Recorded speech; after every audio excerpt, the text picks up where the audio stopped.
Welcome to Inside Djoser's Step Pyramid.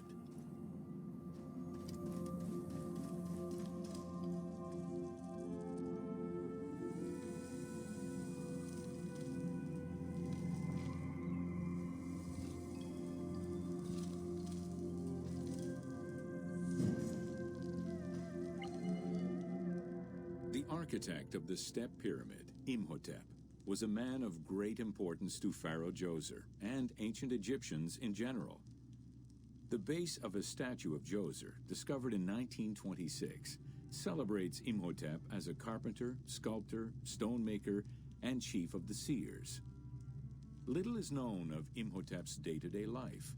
While he is credited for writing medical texts, it is for his role of architect that he is most famously known.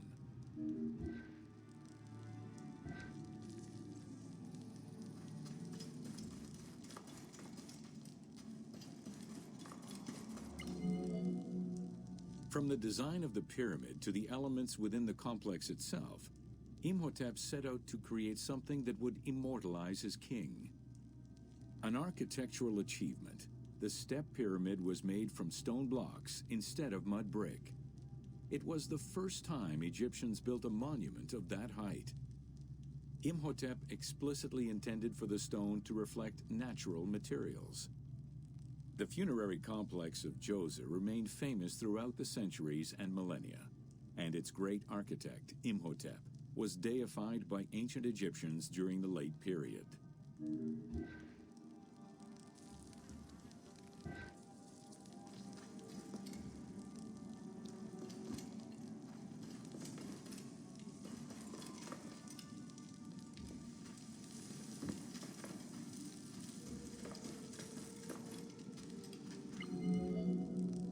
In addition to the central subterranean palace built for Djoser, 11 wells were dug.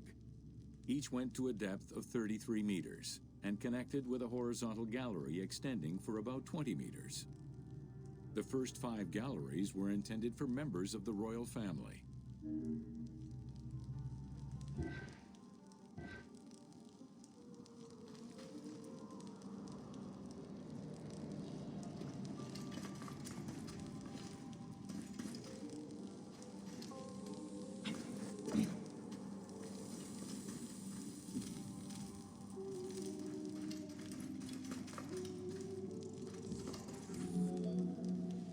Two passages lead underground and branch off in 3 directions to various magazine galleries. This vast underground space accommodated sections for storage and ceremonial offerings. One of the tunnels, starting on the east side of the pyramid, contained 40,000 stone vessels, many of them belonging to the king's ancestors.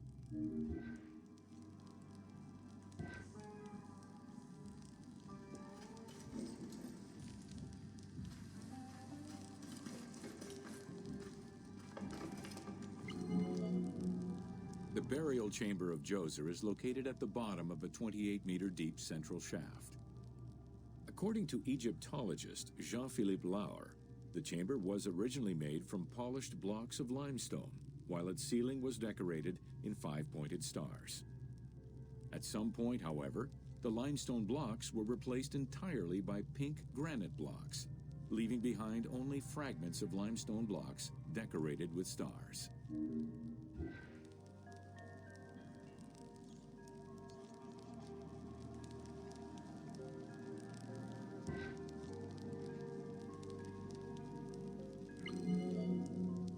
The burial chamber of Djoser is located at the bottom of a 28-meter deep central shaft.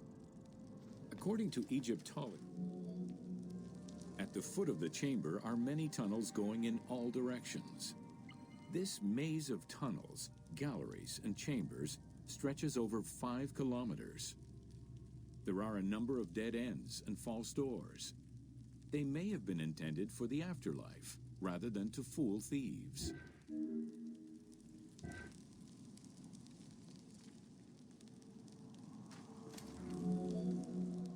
Unlike the Great Pyramid of Giza, or Menkaure, the Pyramid of Djoser does not have any extra openings dug out by thieves. There was no need for them. Because of the easy access into the tunnels and along the corridors, thieves had little trouble clearing out the temples once inside. It is unknown when the mummy of Djoser was stolen. All that remained was a left foot, found by French Egyptologist Jean-Philippe Lauer in 1934. This architect, who devoted his whole life to meticulously exploring the complex, believed it belonged to Djoser.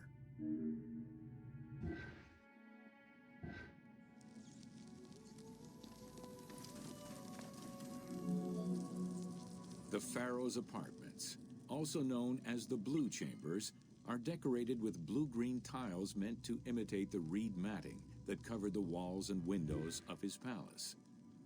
The stone is carefully curved and painted to look like the rolled mats of open doorways and curtains.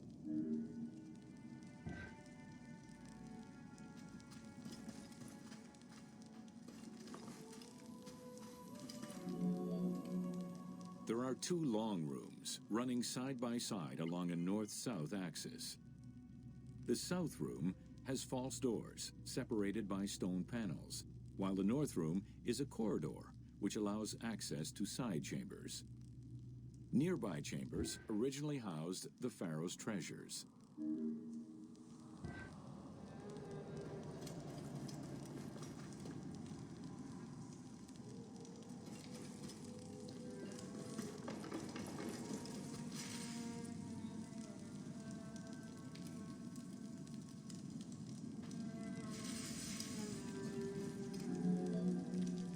The door frames are made of fine limestone and carved with the king's name. As in the south tomb, reliefs are carved into the doorways. These reliefs show the king performing rituals and visiting divine sanctuaries for all eternity.